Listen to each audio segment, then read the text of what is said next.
তিস্তায় জারি করা হলো লাল সতর্কতা। তিস্তায় এই প্রথম লাল সতর্কতা জারি হলো এই মরশুমে। তিস্তার অস্বাভাবিক জলস্তর বৃদ্ধি পাওয়ার ফলে লাল সতর্কতা জারি করা হয়েছে মেখলিগঞ্জ থেকে বাংলাদেশ পর্যন্ত।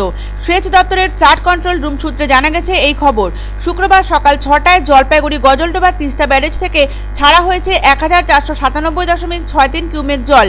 তবে বেশ কয়েকদিন মেঘাচ্ছন্ন আবহাওয়া থাকার পর আজ সকাল থেকে ঝলমলে আকাশ দেখা গেল জলপাইগুড়িতে। টানা কয়েকদিন ভারী থেকে অতি ভারী বৃষ্টি হয়েছে জলপাইগুড়ি জেলায়। হলুদ সতর্কতা জারি ছিল তিস্তার মেখলিগঞ্জ বাংলাদেশ বর্ডার পর্যন্ত। পরে জারি করা হয় লাল সংকেত। জলঢাকা নদীর সংরক্ষিত ও অসংরক্ষিত এলাকায় জারি রয়েছে হলুদ সতর্কতা। একটানা প্রবল বৃষ্টির জেরে ফুলে ফেপে উঠছে তিস্তা সহ জেলার বিভিন্ন নদীগুলি। তিস্তা নদী তার গতিপথ বদলেছে সিকিমে বিপর্যয়ের জেরে। নদীখাত উঁচুও হয়েছে তিস্তার। এরই প্রভাবে সমতলে ফুলে ফেপে উঠছে তিস্তা। পাশাপাশি জারি রয়েছে অঝোর বর্ষণ। বৃহস্পতিবার সারাদিন ব্যাপী স্বল্প থেকে মাঝারি বৃষ্টিপাত হয়েছে জলপাইগুড়িতে। বুধবার রাতেও হয়েছে বজ্র বিদ্যুৎ সহ বিক্ষিপ্ত বৃষ্টিপাত। বৃহস্পতিবার হলুদ সতর্কতা জারি ছিল জলঢাকা নদীতে এবং তিস্তার মেখলিগঞ্জ বাংলাদেশ পর্যন্ত। দুপুরের পর তা পরিবর্তিত হয়, জারি করা হয় লাল সতর্কতা। চলতি মরশুমে এই প্রথম তিস্তায় জারি হলো লাল সতর্কতা। শুক্রবার সকাল 6টায় জলপাইগুড়ি গজলডোবা তিস্তা ব্যারেজ থেকে 1497.63 কিউমেক জল ছাড়া হয়। পাশাপাশি প্রায় প্রতিদিনই বাঁধের সম্প্রসারিত অংশ অর্থাৎ স্পার ভাঙছে তিস্তার। এই পরিস্থিতির মোকাবিলা করতে সেচ দপ্তর এবার তিস্তায় ড্রেজিং তথা নদীখাত খননের সিদ্ধান্ত নিয়েছে। নদীখাত খননের বিশদ পরিকল্পনা তৈরির নির্দেশ দেওয়া হয়েছে।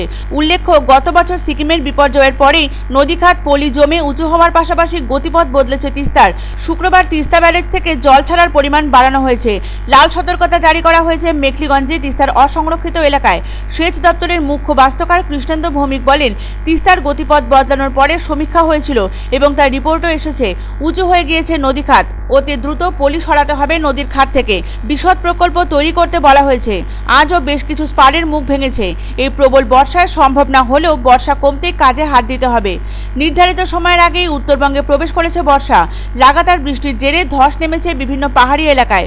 অবিরাম বৃষ্টির জেরে কার্যত বিপর্যয়ের মুখে জলপাইগুড়ি তথা উত্তরবঙ্গের জনজীবন। পাশাপাশি কোচবিহারের 2 মহকুমা মিলিয়ে জলবন্দী হয়ে পড়েছিলেন অন্তত 30,000 বাসিন্দা। আবহাওয়া দপ্তরের পক্ষ থেকে ভারী থেকে অতি ভারী বৃষ্টির সতর্কতা জারি করা হয়েছিল দার্জিলিং, কালিম্পং, জলপাইগুড়ি, কোচবিহার ও আলিপুরদুয়ারে।